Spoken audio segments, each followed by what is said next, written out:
در آغوش دامنکوهای عظیم دیار، زیر آسمان کبود پراسرار و از طریق راههای منفرش و زمانوی بربر دریاچه مرغوله‌دار راهسپار گردیدیم به سوی دیگر گوشه دیار.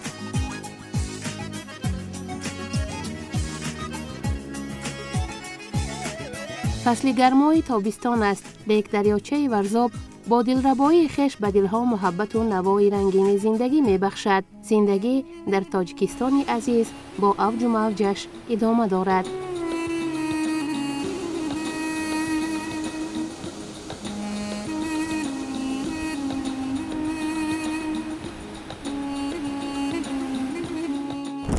همایون باد استقلال تاجیک، دل از فتح مالامال تاجیک، به استقبال فردای درخشان گوهر افشان بود اقبال تاجیک. البته هر یک نفر باید افتخار کند که تاجیک است و تاجیکستانی است. هر یک مهمانی که به کشور زیبا منظر ما سفر می کند، نخست انمین طبیعت گوارا و ناتکرار سبز و خورم او را استقبال می کند. در دوران استقلال باشد چنین راههای زمانوی منفرش و به طلبات استاندارد جهانی ساخته شده‌اند که دلخواه ساکنان و مهمانان را به منزل مراد می‌رساند. طبیبان به این عقیده‌اند که صدای مرغوله‌دار آب و دریاها روح و جسم انسان را خوشی هدیه می‌کند و عصبش را آرام می‌سازد. هر یک بیننده که به کشور آفتابی ما می‌آید، البته چنین فضا او را در نصیب است. با گرم آمدن فضای این ساله در تاجیکستان، آب دریای ورزاب کمی تیره است، ولی همان سرود زندگی میخواند. پس با اوج و موج زندگی با هم میسازیم. عمر را میدان غنیمت هر نفس، چون رود دیگر نآید باز پس.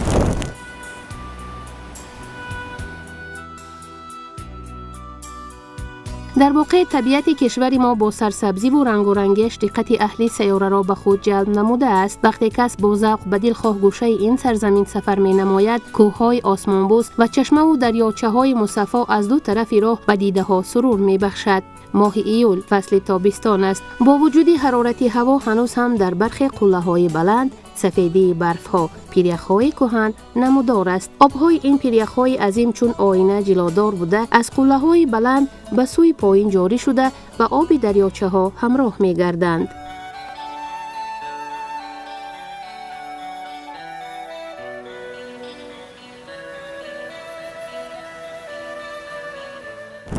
در این نقطه سفر طبیعت اینجا دلخواه بیننده را مفتون می کند، زیرا از بالا سر می شود فصل زمستان، کمی پایانتر سبز و خرمی بهار و در پایانها الکی علفها زرد شده ایستادند، یعنی گرمای تابستان.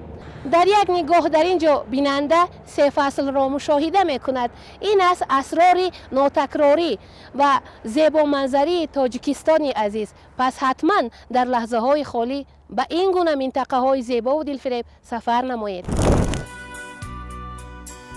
در سفر نوبتیمان گروه ایجادی ما نقشه داریم به شهر پنجکین، انیقترش به پایگاه استراحتی ارتوچ رویم. مطابق اطلاعی در دست داشته‌مان در این گوشه زیبا منظر دیار باید انجمن بین المللی علمی عملی خوانش ارتوچ هشتم تحت عنوان 10 ساله بین المللی عاید به تحکیم صلح برای نسل‌های آینده برای سال‌های 2026 و 2036 با شرکت عالمان از ممالک اتحاد دولت‌های مستقل برگزار می‌گردد. چون ما باری اول به این گوشه دیار سفر داشتیم، سیمای اطراف ما را مفتون کرده بود. از گرمای پایتخت به طرف هوای معتدل و شمال فارم و دریاچه‌های خروشان نظر کرده زود از ماشین پیاده می شدیم تا نوارهای جالب و دیدنی ثبت نماییم.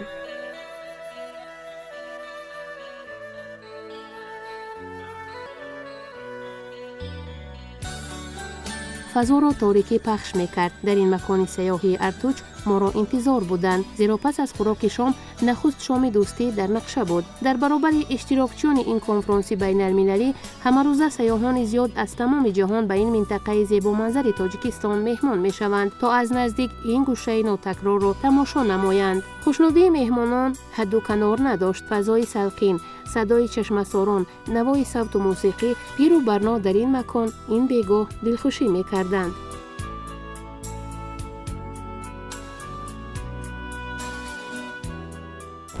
من امروز کوه بلند بین المللی علمی عملی کنفرانسش داشته است.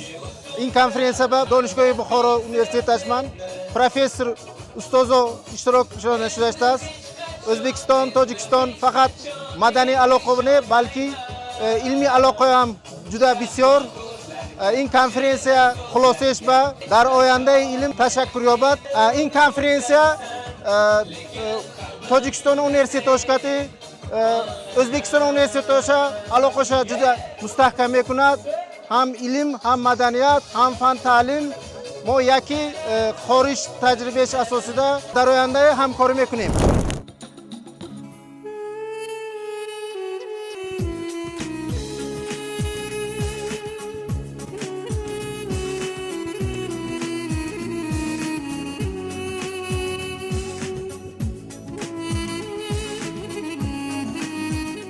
بیننده عزیز، اینک در شام دوستی جوانان از تمام دولت‌های با ما دوست و همسایه تشریف آوردند و آشنا می‌شویم با مهمان نوبتی. من نامم رانا، همین سفر دوم مرتبه اشتراک داشتیم در کنفرانس آرتوچ. من به طبیعتش، شرایطش خیلی معقول شد.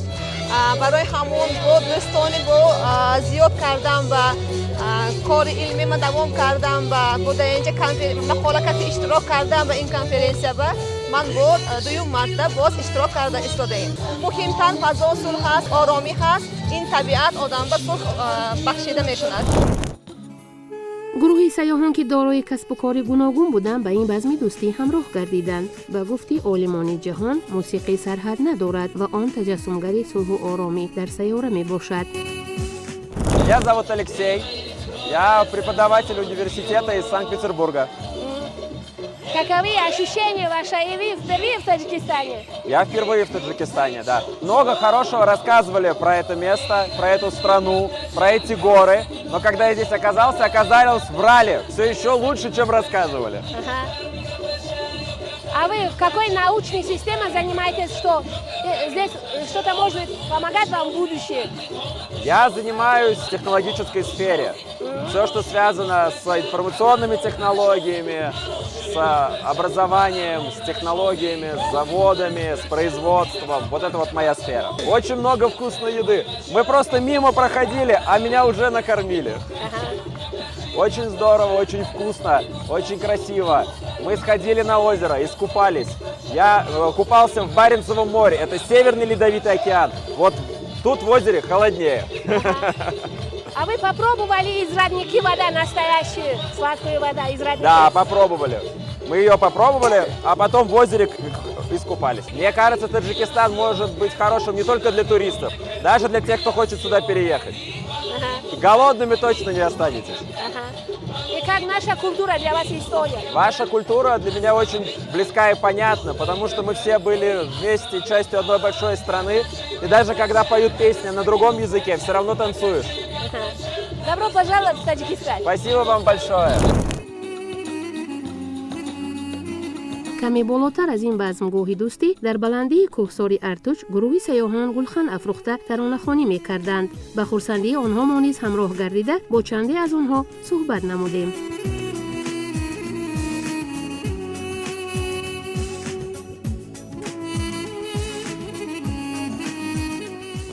بیننده عزیز، بعد از شام دوستی اینک من آگاه شدم که برخی سیاحان کمی بالاتر گلخن افروختند و اینها شهروندان کشور روسیه می باشند که برای لحظه دلخوشی به کشور ما تشریف آوردند و هر یک نفری از این سیاحان یک تأثیرات نجیب دارند. برخی ها باری اول بودند، برخی ها دوستان را گرفته آوردند و من نیز در تاریکی بر دشواری راه نگاه نکرده به این گروه همراه شدم. اینک هم صحبت ما رو میشنویم. Я в Таджикистане в первый раз. У нас есть лидер группы, это Галина, которая нас всех собрала здесь. И мы абсолютно разные, но любители походов, вашей природы, ваших гор, ваших чудесных озер. Мы собрались и приехали сюда, и чтобы здесь насладиться общением, природой и таким приятным вайбом спокойствия. Мы всегда во всем стране хвалим, что Таджикистан – это рай на земле. Но вы раньше видели, наверное, в ютубах, в других каналах, а сейчас вы только что здесь, в Таджикистане, и это рай или как-то? Это абсолютный рай. Это абсолютно. Мы сегодня поднимались на озеро Чугурак. Это волшебство, это абсолютная магия, это такое зеркало с зеленым, совершенно чудесного цвета озером. И это действительно магия. А вы пили из нашего родника, который мы говорим, что слаще мед, наши из ледники или настоящий? Из родника. Да, родника. Из родника. Это действительно ледяная вода, и она абсолютно кристально чистая, она удивительно вкусная. Она просто сладкая. Давайте вы себя представьте, как вам Таджикистан? Я Денис. Я люблю путешествовать, видел разные страны, люблю всякие горные, водные походы. Вот, доехал до Таджикистана. У вас мне тоже очень понравилось. Ну, мой первый день практически, поэтому я прям не могу сказать, что я все видел. Поэтому вот по прошествии недели, наверное, я прям могу сказать, как что получится. Но пока что у вас особенные горы. Они не похожи на другие, потому что... Но природа как-то влияет на вас, потому что я тоже побывала в некоторых странах, но погода не похожа на нашу. Да, и мы едем на природу для того, чтобы останавливаться немножко там и как-то приземляться. Я, в принципе, целенаправленно это делаю для того, чтобы приехать на природу, чтобы получить от нее какую-то обратную связь. Ну, если давление не мучит, значит, все нормально у вас. Ну, мы же живем в низине, поэтому все-таки поднятие на 2000 с лишним метров, оно как-то должно влиять. Но в целом, получается уже привычка. Ты знаешь, как что ждать от природы, какая будет реакция организма. В целом, тут больше идешь для того, чтобы глаза, наверное, запоминали. И это же... Когда начинаешь фотографировать, понятно, что картинкой не передать вот то внутреннее ощущение, да, нахождения в этом месте.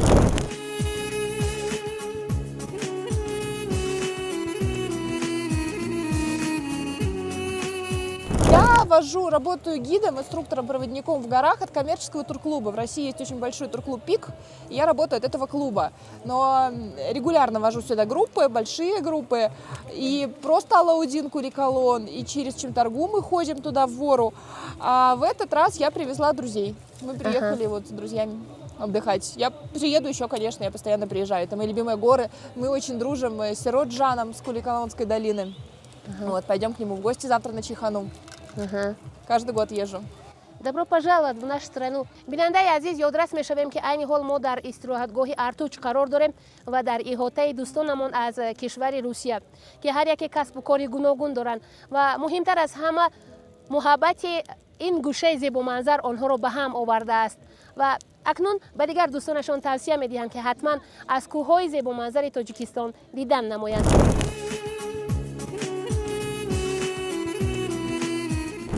Когда седой профессор под дождем по лужам резво скачет.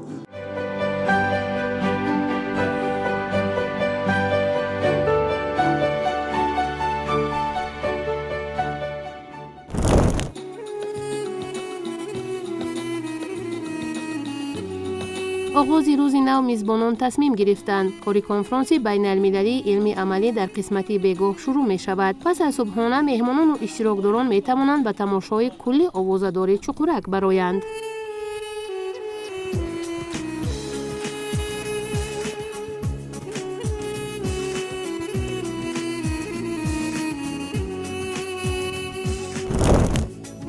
کل چقورک در بلندی 2500 متر از سطح بحر در کوههای فان جایگیر شده است. درازی کل چقورک از قسمت جنوب و غربی به سوی شمال و شرق 309 متر را تشکیل می دهد. پهنای آن در قسمت مرکزی به 131 متر می رسد.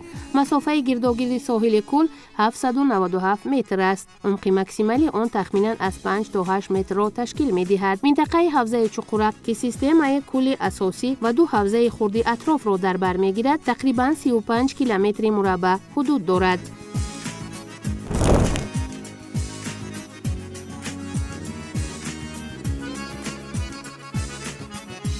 چون آخرهای تابستان آبشوی پیریخ‌ها کم می‌گردد، سطح و چقوری کوه کلان خیلی پست می‌شود و کوه خرد باشد عموماً خشک می‌گردد. لیکن در اصل این کوه چقورک نیست. نام اصلی آن ابوالحی است. کوه چقورک باشد تخمیناً 250-300 متر کمی بالاتر از طرف چپی آن کوه جایگیر است. در حقیقت دیدن زمان آن کوه را برای چی چقورک نام داشتنش را سرفهم می‌روید، زیرا آن حقیقتاً در یک چقوری جایگیر شده است.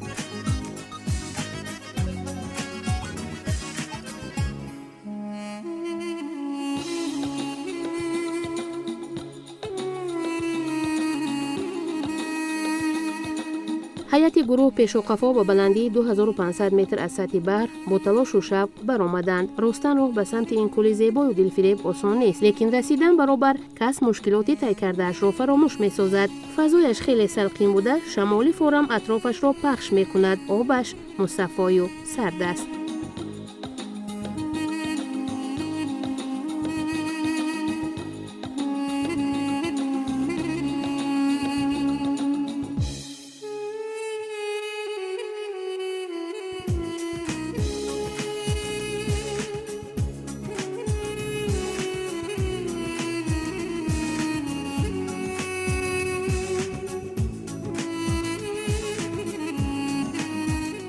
پس از برآمدن به 2000 متر بلندی اینک ما رسیدیم در کوه چقورکی در مناطق ارتوچ ولایت سوخت جایگیر شده است. باید گفت که این مکان در واقع دیدنی است. آبش مصفا و سرد است و شاریده از پیریخ‌های بلندترین این قلعه‌ها آمده در اینجا یک سیمای ناتکرار، یک مصوره طبیعی و زیبای و مفتون کننده را تشکیل داده است. دلخواه سیاح از ممالک خارجی به ما دور و نزدیک به این گوشه می آیند. تاجیکستان عزیز را در عرصه عالم سرگه آب‌های مصفا و پیریخ‌های تاریخی نامیدند. عصر یکی برای رشد استوار اعلان کرده شده است. همگی تلاش میکنند تا بهر گرمشوی اقلیم ذره هم باشد سهمگزار باشند. پس با افتخار میگوییم که این بهشت گلبدامان تاجیکستانی من است.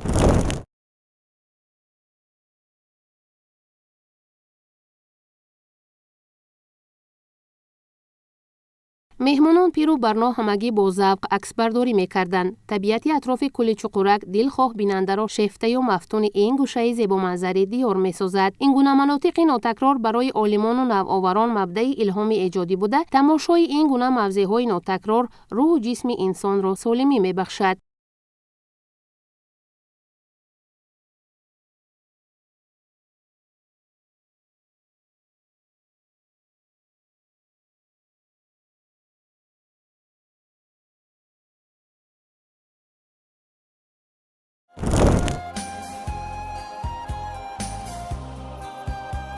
ترکیب آب این کوه از ویتامین ها بای بوده، سرد و شیرین است. وقتی به نقطه های سرچشمه‌اش دست میزنید خیلی سرد است، ولی بیشتر سیاحان با ذوق در اطراف آن شناوری میکنند. چنانه که به نظر میرسد سرچشمه این کوه از سمت قله های پیریخ پوش است.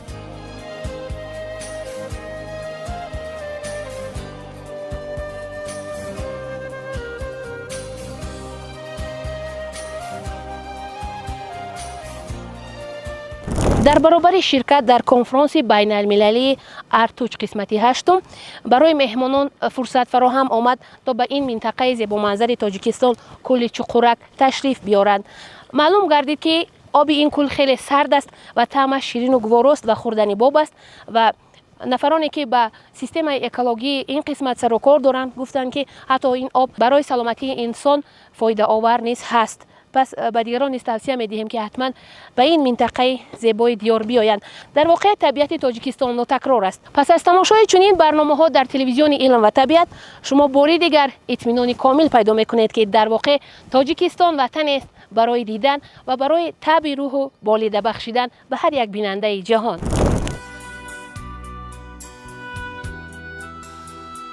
آفتاب این گوشه طبیعت با محبت نورپاشی میکرد. نصف روزی شده بود، ولی ما اهل گروه این مکان دلربا رو ترک کردن نمیخواستیم. مطابق نقشه صدارت دانشکده آموزگاری تاجیکستان در شهر پنجکین، گشوده شوی انجمن بین المللی در قسمت دوم روز همه اشتراکچیان را انتظار بود. هنگام فرآمدن کس به دشواری از بلندی به سوی پایان می‌فراید، زیرا قسمت بیشتری راه را در این مکان کوه‌های پرسنگ تشکیل می‌دهند. انیق‌ترش روی سنگ‌ها سیر کنان با احتیاط باید قدم زنید.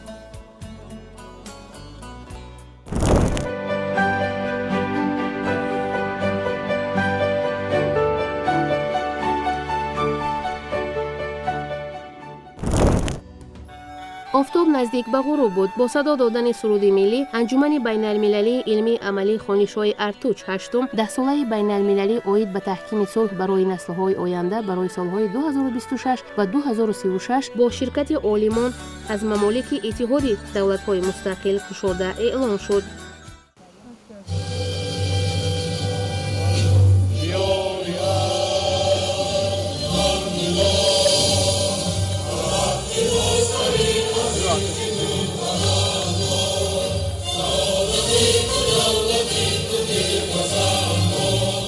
мизбони ин анҷумани илми амалӣ муаззамхон ансорӣ, ректори донишкадаи омӯзгории тоҷикистон дар шаҳри Панҷакент меҳмононро хайрамақдам гуфта, нақши ин гуна ҳамоишҳоро дар чунин табиати нотакрори кишвар ҳамчун рамзи сулҳу ягонагӣ ва таҳкими дӯстиву бародарӣ ва рушду пешрафти аҳли илму адаби мамолики ба мо дӯсту ҳамсоя арзёбӣ кард. баъдан чанде меҳмонон доир ба нақши сулҳи пойдор дар ҷаҳон ва алоқаи илм бо ҳаёти рӯзмарраи одамони аҳли сайёра андешаҳои хешро иброз доштанд.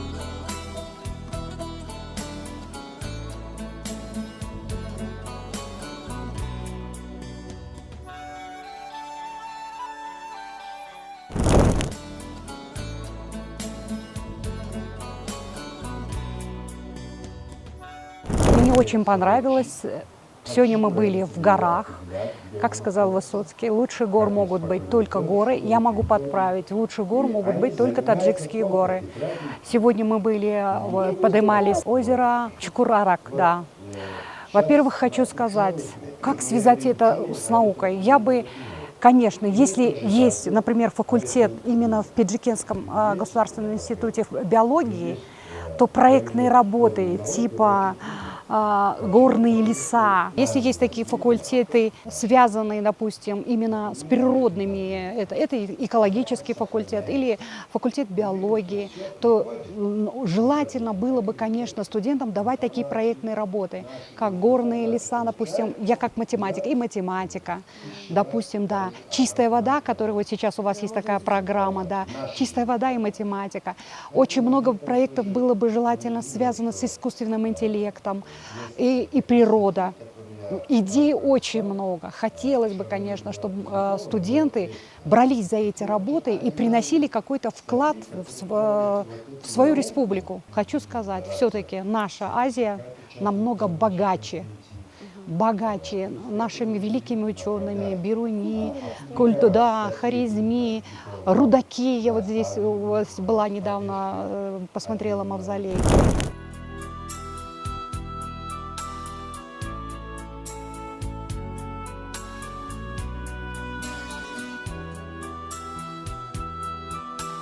маврид ба зикр аст ки дар анҷумани мазкур олимону донишмандон аз 10 мамлакат бо мақолаҳои гуногун ширкат доштанд ва аз дидгоҳи ҷониб ташкилу баргузории чунин ҳамоишҳо ҳамчун мубодилаи афкор дар рушди илмҳои муосир таконе хоҳад буд. ҳамасола мақолаҳои дорои аҳамияти умумиҷаҳонӣ дошта гирдоварӣ шуда ва дар маҷаллаҳои бонуфуз бо чанд забон нашр мегарданд ки ин далели фазои илмиву амалии ин анҷуман аст.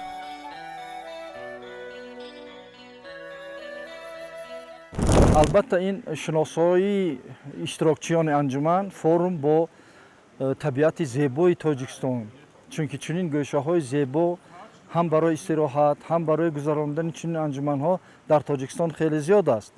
лекин аз он сабаб ки донишкадаи мо дар шаҳри Панҷакент аст, мо ҳарсола дар ҳамин пойгоҳи сайёҳии Артуч мегузаронем.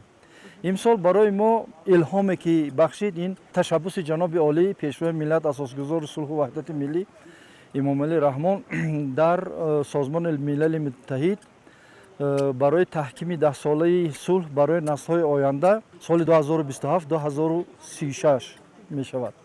ва ҳозир медонем ки мо дар кадом як дунёи хеле мушкил, қутбҳои гуногун, задухӯрди фарҳангҳо зиндагӣ менамоем. ва аз тарафи дигар дар ана ҳамин як фазои мураккабе ки дар дунё ҳаст, мехоҳем ки иштирокчиёни анҷуман ва меҳмононе ки дар инҷо иштирок мекунанд аз фазои сулҳу осоишта ва оромие ки дар Тоҷикистон ҳаст ошно шаванд.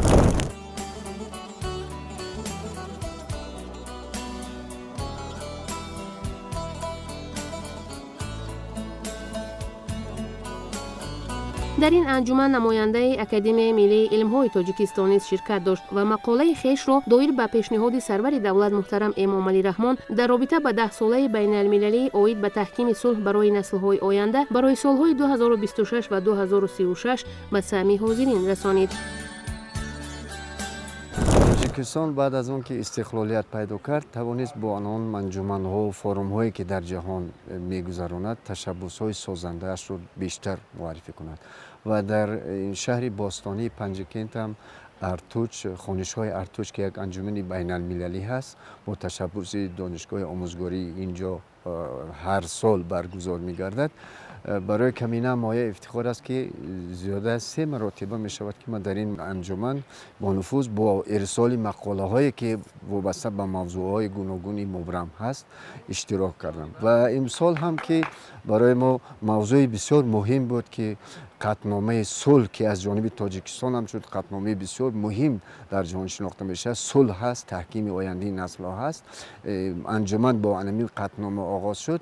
برای کمینه هم بسیار مورد افتخار بود که با مهمان ها که از کشورهای آسیای مرکزی خصوصا ازبکستان و قرقیزستان و اینچنین مهمان هایی که از دیگر کشورها اینجا آمدن در این انجمن در این جای ما بیشتر و خوبتر معرفی تاجیکستان و خصوصا قطعنامه صلح ها که برای 10 سال آینده نسل های بشر هست بیشتر و بهتر مورد آن گفتگو کردیم و فکر میکنم که چنین انجمن ها میتواند آن نقش‌های سازنده که تاجیکستان بهر صلح و سازندگی نسل بشر همیشه تشبسش را می‌شود، خصوصا مدل صلح آفرینی ما میتواند باز هم دوستی و مهر و صفا را بین کشورها بیشتر و بهتر تحکیم بخشد. یک خوبیه که این انجمن برای ما بسیار یک خاطرمان میموند این در یک طبیعت زیبای تاجیکستان صورت میگیرد. حتی در این مکانی که با نام ارتوچ هست بسیار مکانی سیاحی بزرگ تاجیکستان است که کوهنوردان اینجا میبینن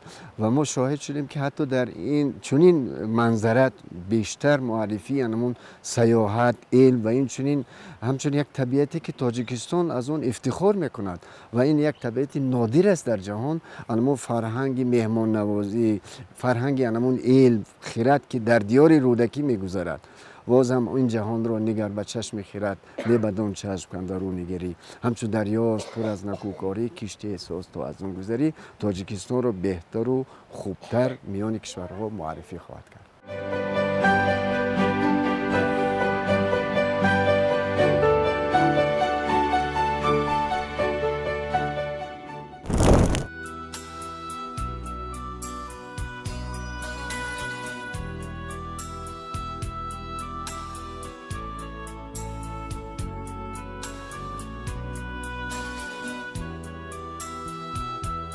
روز دوم این انجمن برای آشنایی با مکان‌های دلفریب و نادر تاجیکستان مهمانان را برای تماشای کولی کلان تکلیف نمودند. نواربرداران ما نیز آمادگی می‌دیدند زیرا از مکان جاگیرشوی ما پایگاه کوهنوردی و سیاحی ارتوچ تا آنکل در مسافه 8 کیلومتر جاگیر بوده است. ما برای ثبت دیگر برنامه به طرف دهه نگناد رهسپار گردیدیم. تنها یک نوارگیر اکنون با ذوق به هیئت مهمانان همراه شده برای ما نوارهای جالب را ثبت می‌نمود. My name is Carl Davis. I'm from England and visiting the beautiful Tajikistan. کارل اویس از کشور انگلیس هستم و با ملک زیبای تاجیکستان بار اول آمدم. در اینجا با آدمان خیلی جالب آشنایی پیدا کردم. برای شما بهترین هدیه این طبیعت ناتکرار است. برای گذراندن چنین کنفرانس‌های علمی عملی اندیشه دارم دایر کردن چنین کنفرانس‌ها برای تشکل دانش‌های معاصر خیلی مهمه. تشکر برای چنین پذیرایی. در آینده حتما باز به کشور تاجیکستان با پیوندانم می‌آیم. من در شهر دوشنبه نیز بودم.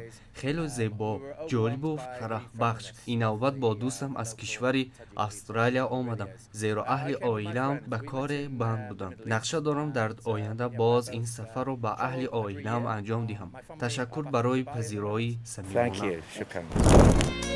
کولی کلان майдони умумии ҳавзаи оби кӯл 0,52 километри мураббаъ аст.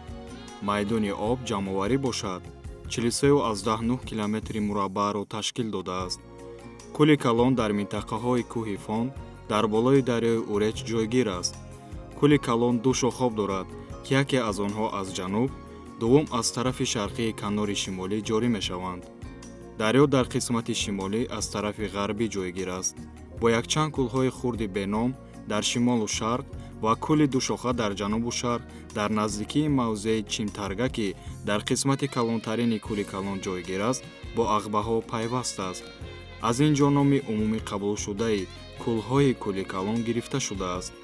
монеаи табиии соҳилии шарқӣ кӯҳҳои говхона мебошанд ки дар паси онҳо кӯлҳои зироату чуқурак бо ағба пайваст шудаанд.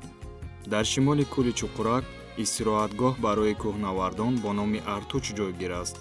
пирахҳои дар доманакӯҳҳои шимолии кӯҳҳои сари об ҷойгир шуда аз самти ҷануби кӯл ғизои иловагӣ мегиранд.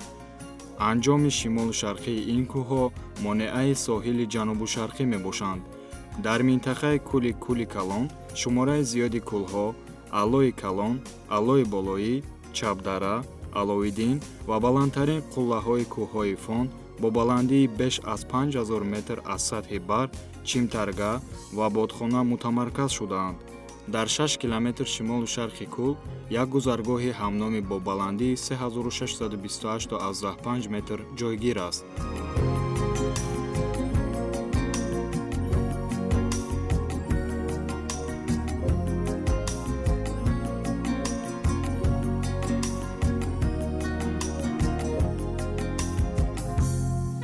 در این روزی سفر اهل گروه همه با تأثیرات نجیب و پایگاه کوهنوردی و سیاحی ارتوچ برگشتند، اگرچه هوای بارانی و سرد و ناراحت کننده هنگام بازگشت سر و لباس آنها را ترک کرده بود.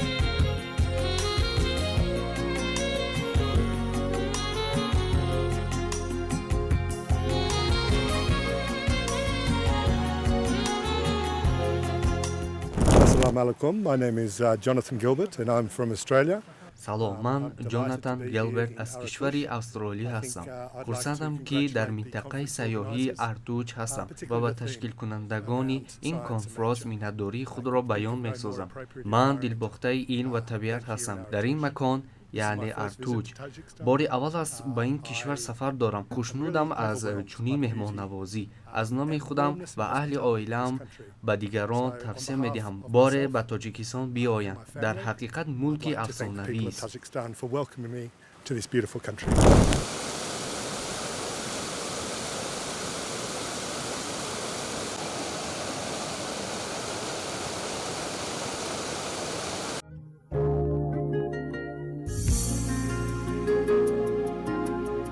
روزی سیوم پس از صبحانه برای اشتراکچیان فعال در این محفل دوستی و تبادلات افکار سازنده از جانب صدارت دانشکده آموزگاری تاجیکستان در شهر پنجکند سرتیفیکات ها تقدیم گردید. در برابر این همایش علمی و عملی این محفل دوستی و هماندیشی و برادری گردید. مهمانان از کشورهای به ما دوست و همسایه همگان اهل علم بوده تشنه رابطه های همکاری و تشکل دانش‌های معاصر هستند. برای این هدف را در عمل تطبیق نمودن پایداری، وحدت و صلح پایدار و همدلی به منفعت جانب هاست.